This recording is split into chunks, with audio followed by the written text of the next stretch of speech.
বহুত লৰা ছোৱালীয়ে মোক সুধি আছে যে এডিআৰই ৰিজাল্ট কেতিয়া দিব এডিআৰই ৰিজাল্ট 7 মাৰ্চ শুক্ৰবাৰে আমাৰ গ্ৰেড 3 আৰু গ্ৰেড 4 ৰ যি আমাৰ ৰিক্ৰুটমেন্ট কমিশন আছে তেওঁলোকে ঘোষণা কৰিব যিমান কেইটা পদ আছে তাৰ বিপৰীতে দুজনকৈ লৰা ছোৱালীক এই পৰীক্ষাত উত্তীৰ্ণ হ'ব আৰু তেওঁলোকৰ মাজত পৰৱৰ্তী সময়ত ৰিটেন টেষ্ট অৰেল অনুষ্ঠিত হ'ব অৰ্থাৎ লিখিত পৰীক্ষাৰ ৰিজাল্ট গ্ৰেড 3 আৰু গ্ৰেড 4 আমি 7 মাৰ্চ তাৰিখে ঘোষণা কৰিম এটা পোষ্টৰ বিপৰীতে দুজনকৈ লৰা ছোৱালীয়ে এই লিখিত পৰীক্ষাত উত্তীৰ্ণ হ'ব শেষৰ নম্বৰটোত যদি বেছি লৰা ছোৱালীয়ে একেটা নম্বৰে পায় তেতিয়ালে হয়তো 3000 পোষ্টৰ বিপৰীতে মই ধৰি লব কৈছো 6000 লৰা ছোৱালী পাছ কৰিব লাগে কিন্তু একেটা নম্বৰ যদি বহু পৰীক্ষাৰ্থীয়ে লাভ কৰে তেতিয়া হলে একে নম্বৰ পোৱা লৰা ছোৱালী সকলেও পৰীক্ষাটো ডেফিনেটলি পাছ কৰিব অৰ্থাৎ আমি যদি ধৰি লও 50 is a cut off mark কিন্তু 50 যদি 50 জন লৰাই নম্বৰ পাইছে তেতিয়ালে 50 জন লৰাই লিখিত পৰীক্ষাত পাছ কৰিব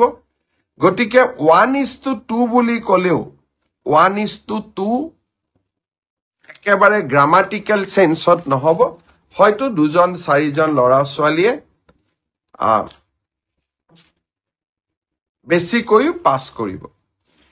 এডিআৰইৰ পৰীক্ষালৈ তাৰ ৰিজাল্ট কি হ'ব তাক আপোনালোকে জানেই সেইবাবে মই যিসকলে পাছ কৰিব তেওঁলোকক অভিনন্দন জনাইছো যাতে অৰেলৰ বাবে তেওঁলোক সাজু হ'ব পাৰে আৰু যিসকলে পাছ নকৰিব আমি পুনৰ এই বছৰৰ শেষৰ ফালে নতুন বিজ্ঞাপন দিয়াৰ বাবে চেষ্টা কৰিম আপোনালোকে আৰু এবাৰ পৰীক্ষাত অৱতীৰ্ণ হ'ব আৰু লগতে অসমত উদ্যোগসমূহ আহিব মুখ্যমন্ত্ৰীৰ আত্মনিৰ্ভৰ অসম অভিযানো আছে আমি নিজকে তৃতীয় আৰু চতুৰ্থ বৰ্গত নহলেও বেলেগ ধৰণেও জীৱন সফল কৰাৰ বাবে আমি প্ৰচেষ্টা কৰিম বহুত লৰা ছোৱালীয়ে মোক কৈ থাকে যে চতুৰ্থ শ্ৰেণীৰ পৰীক্ষাত বিএ পাছ কৰা লৰায়ো পৰীক্ষা দিছে এতিয়া কথাটো হল আমি কোনোবাই যদি নিজকে চৰকাৰক ফাঁকি দি পৰীক্ষা দিয়ে তদন্ত নোহোৱালৈকে মুখ্যমন্ত্ৰীয়ে গম পাব নোৱাৰে কেতিয়াবা আপোনালোকে এনেকে মোক ফেচবুকত লিখে টুইটাৰত লিখে যেন মই সব গম পাওঁ কোনোবা লৰা এজনে যদি বিএ পাছ কৰিও নিজৰ যোগ্যতাটোক লুকুৱাই পেলাই চতুৰ্থ শ্ৰেণীৰ পৰীক্ষাত আবেদন কৰে মুখ্যমন্ত্ৰীজনে কেনেকে গম পাব আপোনালোকে খবৰ দিব আপোনালোকক আমি সুবিধা দিম যে এনে যিসকল লোকে আপোনালোকে দেখিব যে লিখিত পৰীক্ষাত পাছ কৰিছে কিন্তু এডুকেশ্যনেল কোৱালিফিকেশনক তেওঁলোকে লুকুৱাই ৰাখিছে